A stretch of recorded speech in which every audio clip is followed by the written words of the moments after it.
Hello everyone and welcome back once again in the session of accounting. हमने last video में goods and services tax GST यानी कि वस्तु एवं सेवा कर ये टॉपिक स्टार्ट किया था। छोटा सा इसका थ्योरेटिकल सेशन मैंने आपको दिया था। आज हम देखेंगे कि इसके बारे में हमें और क्या बता रखा है और अकाउंटिंग बुक्स में इसकी किस तरह से अकाउंटिंग ट्रीटमेंट दी जाती है।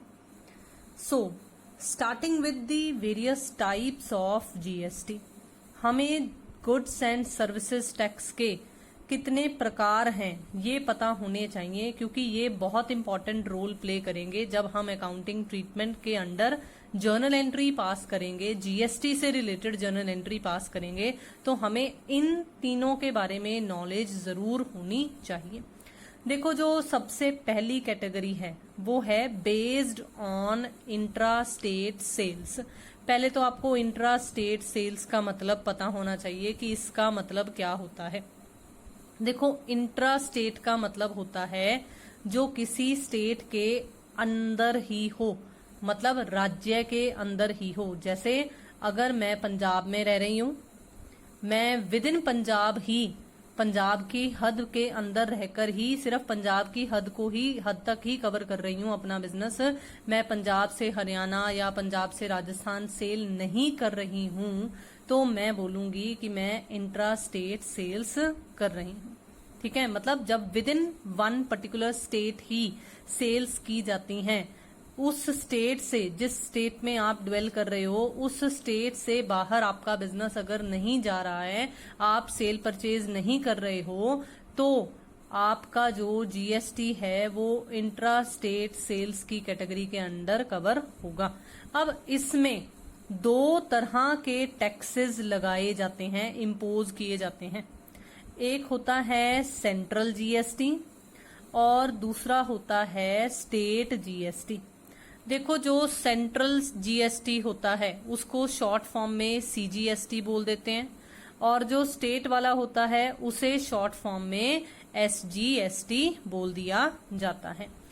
एसजीएसटी की जगह पर आपको पता है कि हमारे देश में कुछ यूनियन टेरिटरीज भी हैं, इसलिए एसजीएसटी की जगह पर यूटीजीएसटी मतलब यूनियन टेरिटरीज का जो गुड्स एंड सर्विसेज टैक्स है वो एग्जिस्टेंस में आ सकता है, लेकिन दोनों के लिए जो रेट्स वगैरह प्रिवेल करेंगे वो एक ही जैसे प्रिवेल करेंगे।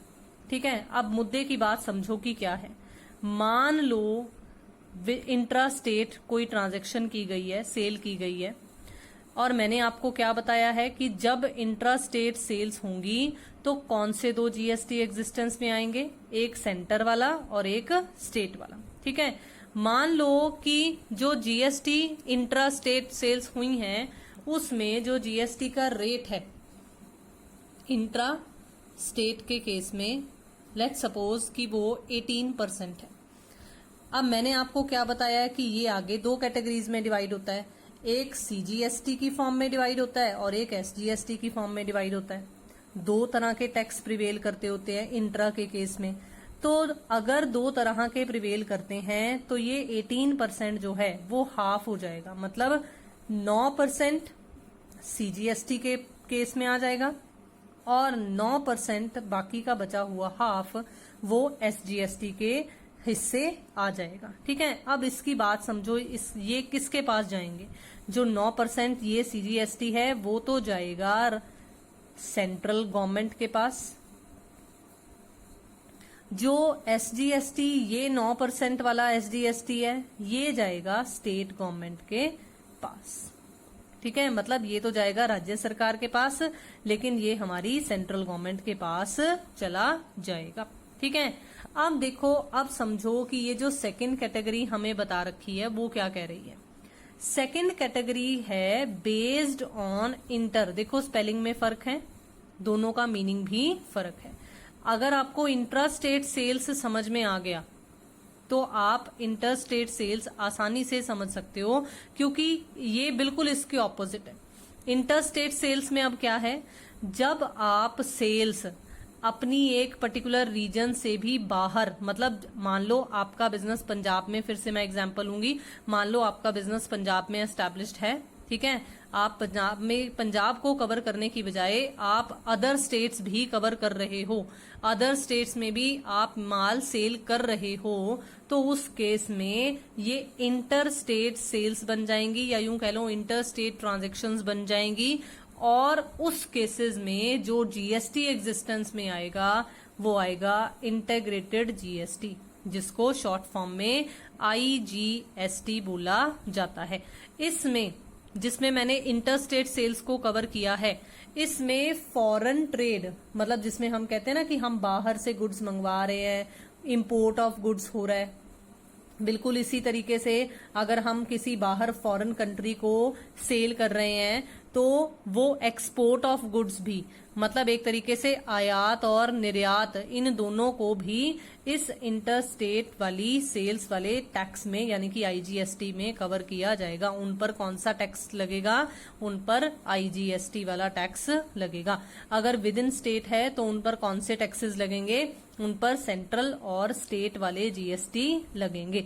अगर स्टेट से बाहर वाले हैं तो उन पर कौन सा टैक्स लगेगा? इंटीग्रेटेड वाला जीएसटी लगेगा।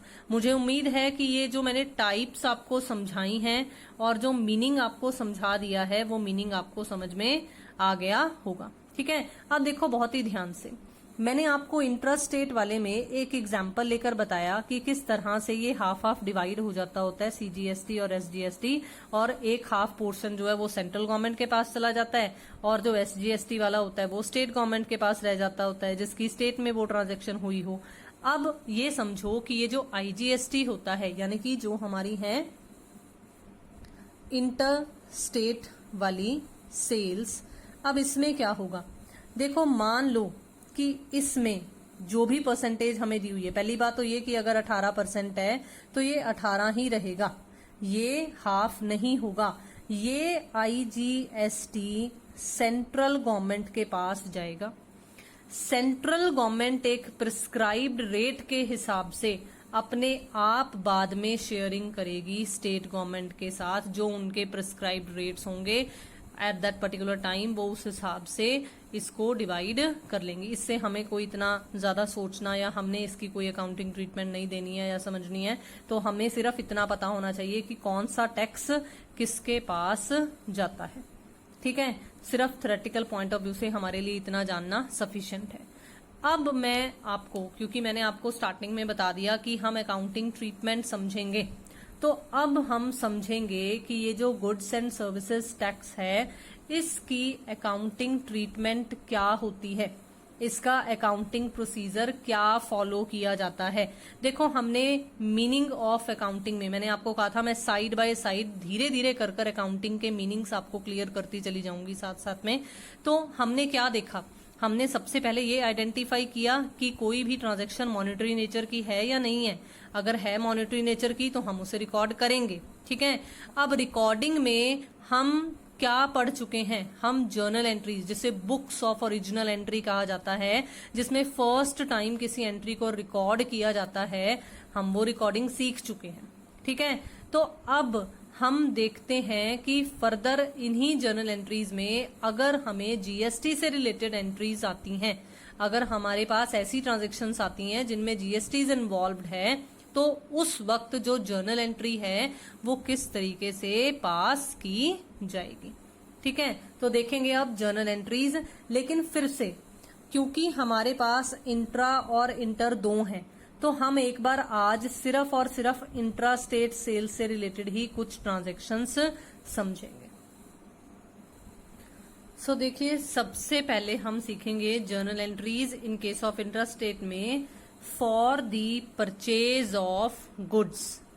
परचेज ऑफ गुड्स का मतलब क्या होता है? माल को क्रय करना। तो देखते हैं कि जब माल को क्रय किया जाता है तो क्या जर्नल एंट्री होती है। देखो नॉर्मली अगर आप एक बार जीएसटी को भूल जाओ, मैंने जो आपको नॉर्मल जर्नल एंट्रीज करनी सिखाई थी विदाउट जीएसटी वाली, वो आपको कैसे सिखाई थी?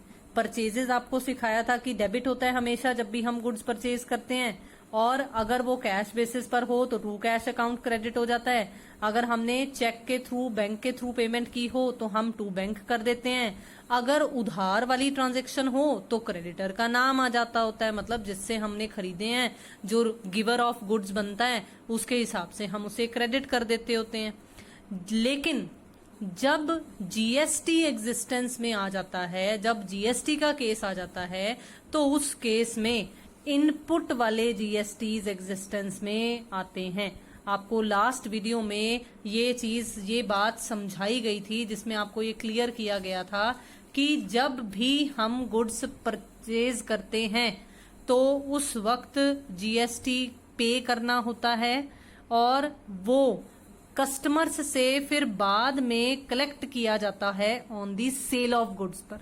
ठीक है, तो जब भी हम परचेज करते हैं तो अब हम खुद जीएसटी पे करते हैं।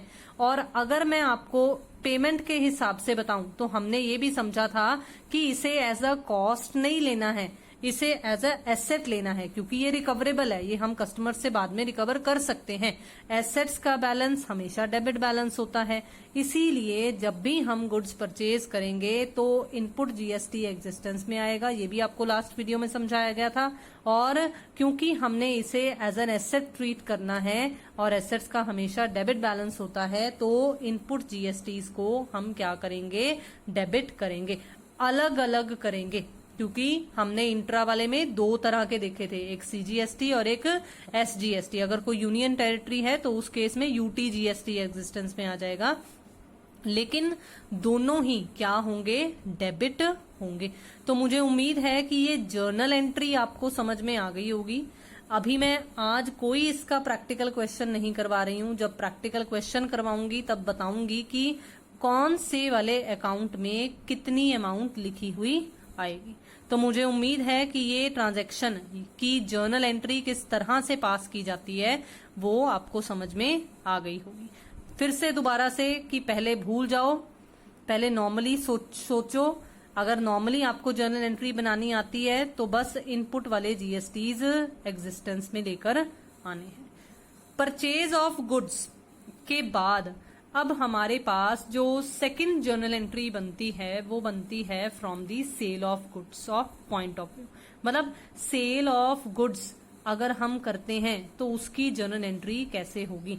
देखो, मैं फिर से आपको कहूंगी कि अब उस वक्त हमने लास्ट वीडियो में क्या समझा था कि जब भी गुड्स सेल की जाती हैं उस वक्त हम जीएसटी जो है वो कस्टमर्स से कलेक्ट करते हैं, लेकिन वो हमारी इनकम नहीं होती है। हम कहते हैं कि हमने इसे अपनी लायबिलिटी मानकर चलना है, और लायबिलिटीज का हमेशा क्रेडिट बैलेंस होता है। तो इसलिए कुछ इस तरह से वो एंट्री समझ में आई, तो बिल्कुल उसके ऑपोजिट है। इस बार सेल अगर कैश बेसिस पर हो रही है तो कैश हमें मिल रहा है तो डेबिट व्हाट कम्स इन के हिसाब से कैश को डेबिट कर लो। अगर मुझे चेक के थ्रू पैसा मिल रहा है, चेक मैंने साथ के साथ डिपॉजिट भी कर दिया तो बैंक अकाउंट डेबिट हो जाएगा, या वॉट एवर केस, जो भी केस आपको दे रखा हो। अगर क्रेडिट वाली है तो डेटर्स डेबिट हो जाएंगे। जब जीएसटी आएगा तो आपने टू सेल्स अकाउंट तक ही एंट्री नहीं बल्कि जीएसटीज को भी बीच में शो करना है। तो आएगा क्या, इस बार आउटपुट वाले जीएसटीज एग्जिस्टेंस में आएंगे। परचेज के टाइम इनपुट वाले एग्जिस्टेंस में आए थे, सेल के टाइम आउटपुट वाले जीएसटी एग्जिस्टेंस में आएंगे। आप इतना ही चाहे याद रख लो हिंट के लिए, जब हम परचेज करते हैं तो गुड्स इन होती हैं हमारे बिजनेस में, अंदर आती हैं, तो इसलिए इनपुट वाले एग्जिस्टेंस में आएंगे।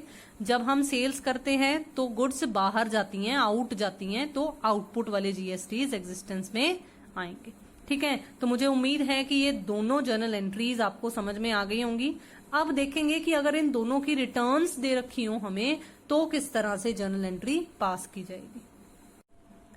देखिए, आगे मूव ऑन करने से पहले रिटर्न्स के लिए क्या जर्नल एंट्रीज होती हैं ये बताने से पहले मैं आपको कुछ इंपॉर्टेंट नोट्स पढ़ाना चाहूंगी, जो कि कुछ इस तरह से है। जीएसटी पेड, जो अभी अभी मैं आपको बताया है मैंने कि अगर हम कभी भी परचेज करते हैं कोई भी गुड्स या सर्विसेज, या मतलब सिंपल सी बात, अगर हम कुछ पेमेंट करते हैं तो इनपुट जीएसटी एग्जिस्टेंस में आता है। GST paid is reversed. Reverse का मतलब क्या होता है, उल्टा कर देना। मतलब जो इनपुट वाला जीएसटी अभी अभी हमने समझा है परचेज वाली एंट्री में कि ये डेबिट होता है, ये रिवर्स हो जाएगा। रिवर्स का मतलब उल्टा हो जाना, तो डेबिट का उल्टा क्या होता है? क्रेडिट हो जाएगा। क्रेडिट होगा, इनपुट जीएसटी ही क्रेडिट होगा, लेकिन वो कौन से केसेस हैं, वो फॉलोइंग केसेस आपको ये बता रखे हैं। देखो, परचेज रिटर्न मतलब परचेजेस जब हम करते हैं तब हम इनपुट जीएसटी को डेबिट करते हैं।